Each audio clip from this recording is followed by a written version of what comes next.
Bonjour madame. Bonjour. Merci d'être avec nous. L'objet de votre invitation, c'est pour parler de la réunion entre tous les partis de gauche demain, pas pour évoquer la crise sanitaire. Néanmoins, une question sur l'information dont on vient de parler, le seuil de 100 000 morts du Covid atteint en France. L'idée d'un hommage national, peut-être une cérémonie, ça va dans le sens que vous souhaiteriez. Il faut rendre hommage à ces morts. On peut qu'avoir une pensée émue pour toutes les familles endeuillées qui n'ont peut-être pas pu faire le deuil qu'elles auraient aimé faire. Et je crois qu'on ne peut que accompagner ces familles. Et vraiment, c'est vraiment d'abord des pensées d'accompagnement que j'ai.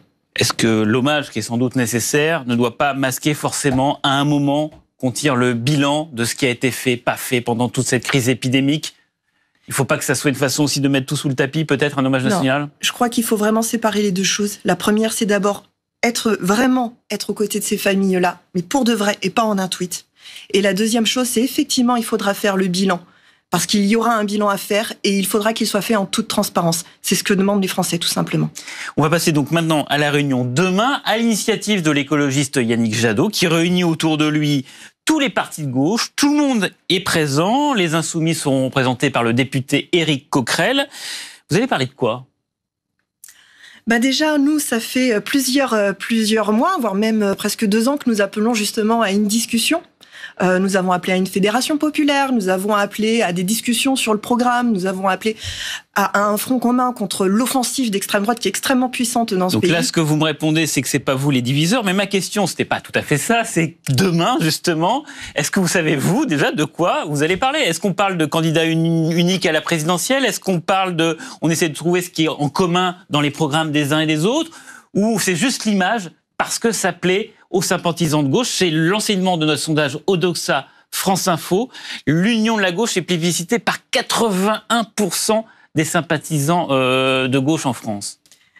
Alors, il y a 2 choses. Déjà, nous y allons parce que comme nous avons demandé cette réunion depuis longtemps, bien évidemment que nous y allons. Maintenant, nous allons voir ce qui va se dire dans cette réunion. Pour l'instant, il est juste question déjà de chacun donner sa stratégie. Donc, nous allons dire que nous avons un programme, que nous le travaillons depuis 2017 déjà. Donc, nous avons des idées à mettre en débat. Et c'est ça qu'il faut faire, et de manière publique, et pas seulement dans feutré. Il faut que ça soit porté à la disposition de tous les Français pour que eux puissent s'en saisir. Parce que la question, elle est avant tout là. C'est aller chercher l'abstention qui est extrêmement puissante dans ce pays. On a une crise politique, il ne faut pas l'oublier. On va revenir. Pour vous, l'ordre du jour demain, c'est pas de décider de se mettre d'accord sur un candidat qui représenterait toutes les forces de gauche. Je crois qu'honnêtement, il faut y aller aussi avec lucidité. C'est-à-dire que nous savons que déjà, il y a des partis qui sont dans une dynamique de processus de désignation de leurs candidats. Donc ça, nous le savons. C'est pas une nouveauté. Maintenant, ce qu'il faut, c'est aujourd'hui parler programme. Parce que c'est ça la question. Aujourd'hui, la question, elle est de savoir qu'est-ce qu'on fait ensemble. C'est pas de s'unir pour s'unir. On pourrait très bien s'unir, mais ressortir, si c'est pour rien faire, ça ne fera gagner personne dans cette histoire. La question, c'est qu'est-ce qu'on fait ? J'ai quand même lu que le message qu'allait porter Éric Coquerel, qui encore une fois va représenter la France insoumise, c'est de dire, bon, on va pas forcément s'unir, mais au moins on va pas s'agresser. Oui. C'est ça le message que vous allez porter en disant les petits tacles, comme le tweet de Jean-Luc Mélenchon cette semaine, qui a un petit peu mis en cause les Verts à travers l'exemple des écologistes équatoriens. Voilà, un petit clin d'œil. On arrête ça, les petites piques. De part et d'autre. Non, ouais. Mais de part et d'autre, bien évidemment. Aujourd'hui, on voit que les droites nous tapent de manière systématique. Et je pense qu'à un moment, il va falloir élever le débat et parler du fond et de ce qui intéresse les Français. Et on voit ce qui les intéresse, c'est l'emploi. Et là-dessus, nous avons énormément de propositions à faire. Il y a quand même, à un moment, se mettre d'accord, éventuellement, sur un candidat commun. On a posé la question à Odoxa, aux Français, et qu'est-ce qui arrive en tête des sympathisants de gauche ? Jean-Luc Mélenchon, devant Christiane Taubira, devant Anne Hidalgo. Est-ce que la difficulté de la gauche actuellement, c'est que Jean-Luc Mélenchon est le meilleur candidat de premier tour, parce que c'est le plus radical, c'est celui qui rassemble les gens de gauche, mais c'est le plus mauvais candidat de second tour, parce qu'il est radical, et qu'il peut faire fuir, on va dire, les modérés ? Je crois que ce qu'on lit d'abord dans ce sondage, c'est le fait que aujourd'hui, la position des gens sur l'axe gauche-droite n'est plus ce qu'il est. C'est-à-dire qu'aujourd'hui, pour beaucoup de personnes, et particulièrement pour la gauche d'ailleurs, pour beaucoup de personnes, aujourd'hui, la gauche, c'est ce machin qui a fait la loi travail, le 49.3. Bref, c'est tout le rôle du quinquennat de Hollande qui a marqué aujourd'hui et qui fait qu'aujourd'hui la gauche, pour beaucoup de personnes, c'est ça. Et donc, il va falloir, je crois que le défi principal, c'est justement de porter des idées neuves là-dessus. Et pourquoi est-ce que dans ce sondage, Jean-Luc Mélenchon arrive à chaque fois en tête? C'est parce que c'est celui qui incarne le plus ces idées neuves. Quand on parle de 6e République, quand on parle de règles vertes et donc de la planification de la bifurcation écologique, quand on parle de la réforme fiscale pour gommer les inégalités qui n'ont jamais été aussi fortes, ça, ce sont des idées neuves. Et c'est ça dont on doit parler aujourd'hui. Et je crois que l'abstention est véritablement le défi qu'on a devant nous pour ce que vous appelez la gauche. Tout à fait, parce que ce que vont dire vos camarades de gauche à Jean-Luc Mélenchon, ils vont lui dire « Ok, t'es le meilleur candidat au premier tour, mais au second tour, tu nous fais perdre ». Et donc, c'est pas, voilà, Jean-Luc Mélenchon, il va pas se retirer si on lui demande du premier tour. Mais il va pas se retirer au profit d'un autre candidat si c'est lui qui est le mieux placé dans les sondages. Mais ce qu'on comprend surtout, c'est que l'union ne fait pas gagner.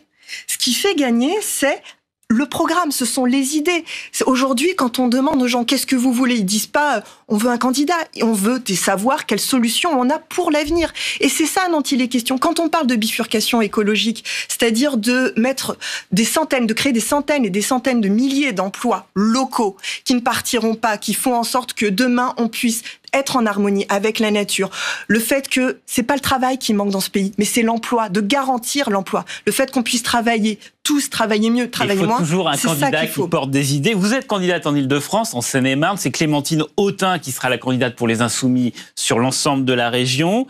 C'est un scrutin très national parce que face à elle, elle a Audrey Pulvar qui représente Anne Hidalgo, Julien Bayou qui est le patron des Verts. Or, dans les sondages, tout le monde et au même point, elle peut être la surprise à gauche de ce scrutin des régionales, Clémentine Autain, qui progresse dans les sondages, qui est presque devant. Oui, moi je pense qu'elle peut être la très belle surprise justement de ces régionales parce qu'elle est toujours dans une dynamique de rassemblement.